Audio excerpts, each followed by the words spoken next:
हमने समेटा है साहित्य के हिस्सों को, मेरे आपके मन के कहते किस्सों को। नमस्कार, मैं हूँ पूजा सोनी और आज आपको सुनाने जा रही हूँ लेखक संजय अग्रवाल जी की कहानी, जिसका शीर्षक है शादी का पहला सावन। रुचि बालकनी में बैठी बारिश की बूंदों को निहार रही है। सावन की झड़ी लगी हुई है, 2 दिनों से अनवरत। चारों ओर पानी ही पानी। पूना के एक बड़े से अपार्टमेंट में 10वीं मंजिल का फ्लैट, जहां से थोड़ा आकाश दिखाई देता है और बालकनी से नीचे का गार्डन। बाकी जहां देखो खिड़कियां, बालकनी, उनमें सूखते हुए कपड़े, थोड़े गमलों में खिली हुई हरियाली। एक छोटे से शहर की रहने वाली रुचि शादी के बाद यहाँ आ गई पति के साथ, जहाँ ऐसी बारिश में अपनी गाड़ी में भीगते हुए चाट खाने जाना, पानी से भरे गड्ढों पर तेज़ी से गाड़ी निकालना, मम्मी से डांट खाने को तैयार होकर छत पर भीगना, क्या दिन थे। यहाँ तो बस ये फ्लैट, गार्डन और ये बालकनी उसकी फेवरेट जगह थी। सब काम ख़त्म कर यहाँ आकर बैठना और किताबें पढ़ना। सास ससुर होली पर आए थे, पर लॉकडाउन के कारण यहीं रह गए। अब सब खुल भी गया है तो वापस भेजने का मन नहीं हो रहा। अकेले कहाँ रहेंगे ऐसी विषम परिस्थिति में। आलोक के ऑफिस भी शुरू हो गए हैं, तो सारा दिन सास ससुर के साथ बीत जाता है। नई शादी है तो जरा ज़्यादा ख्याल रखते हैं दोनों। लॉकडाउन ने रुचि को दोनों के करीब ला दिया। सास ससुर माँ पिता नहीं हो सकते, मगर इनसे कम भी नहीं होते, यह एहसास हुआ उसे। बस ज़रूरत थोड़ी समझदारी और सामंजस्य की होती है। यह पहला सावन है, मायके में रहने का रिवाज है, फिर राखी के बाद वापसी होती है, मगर कहाँ संभव ऐसा हो पाना।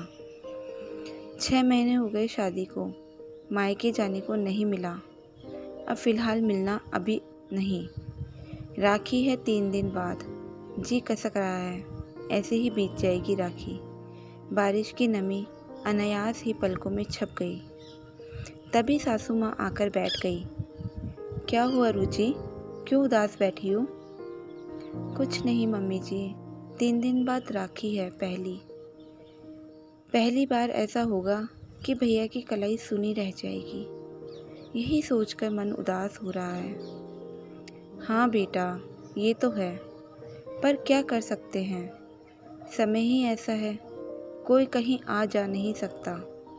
तुमने राखी भेज तो दी है ना? जी मम्मी जी, भेज दी है। ये अच्छा किया तुमने। तुम्हें एक बात बताऊं? उन्होंने पूछा। जी मम्मी जी। पता है, हमारे समय में इतने साधन नहीं थे आने जाने के। मेरे मायके में ट्रेन भी नहीं थी। हम तीनों बहनों की शादी इतनी दूर में हुई कि एक दिन में आना जाना संभव नहीं था। ऊपर से व्यवसाय ऐसा कि त्योहारों पर समय नहीं मिल पाता, तो मेरे भैया कभी नहीं आ पाए राखी दूज में। शुरू में बुरा लगता था, मगर फिर आदत हो गई। फिर समझदारी भी आई कि भैया चाहकर भी नहीं आ पाते। ये बात उन्हें दुख भी देती थी, पर एक बात समझ में आई, जब ज़रूरत पड़ी सबसे पहले भैया ही खड़े होते हम तीनों के लिए। जब हम मायके जाते तो सारी ख्वाहिशें पूरी करते, भरपूर समय देते। आलोक का जब जन्म हुआ था तो अस्पताल में पूरे समय बाहर बैठे रहते। मैं आज सोचती हूँ तो लगता है कि सिर्फ एक त्योहार को छोड़कर बाकी हर जगह तो साथ दिया उन्होंने। हमारी राखी डाक से पहुँचती, उसे माँ से बंधवा लेते, फिर जब तो वो अपने से न उतरे हाथ से उसे बांधे रहते। मुझे देर से समझ आया कि ये त्यौहार बस राखी बांध देने का नहीं है, वक्त पड़ने पर निभाने का भी है।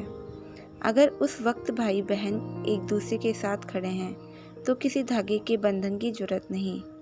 आज माँ पिताजी भी नहीं हैं, फिर भी भैया के स्नेह के कारण उनकी कमी नहीं महसूस होती।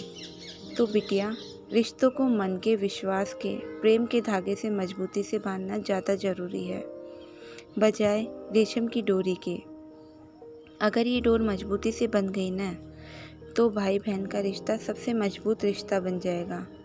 तुम भी इतनी दूर हो, उनसे कि हर बार न उनका आना संभव न ही तुम्हारा जाना। कल को बच्चे होंगे, उनकी स्कूल परवरिश में व्यस्त हो जाओगी तुम। ऐसा ही उनके साथ होगा तो बेहतर होगा अपने रिश्ते को दूर रहकर भी मजबूती से निभाना सीख लो, आसानी होगी। रुचि के हाथों को उन्होंने स्नेह से अपने हाथों में ले लिया। उसे लगा जैसे उसके भैया ही ये बातें बोल रहे हैं। वक्त के साथ रिश्ते न बदले, हम न बदले, यही प्रयास करना होगा। ये कहानी इतनी ही। अभी आप सुन रहे थे पूजा सोनी की आवाज़ में लेखक संजय अग्रवाल जी की कहानी शादी का पहला सावन। ऐसी अच्छी कहानियाँ सुनने के लिए चैनल को सब्सक्राइब करना ना भूलें। धन्यवाद।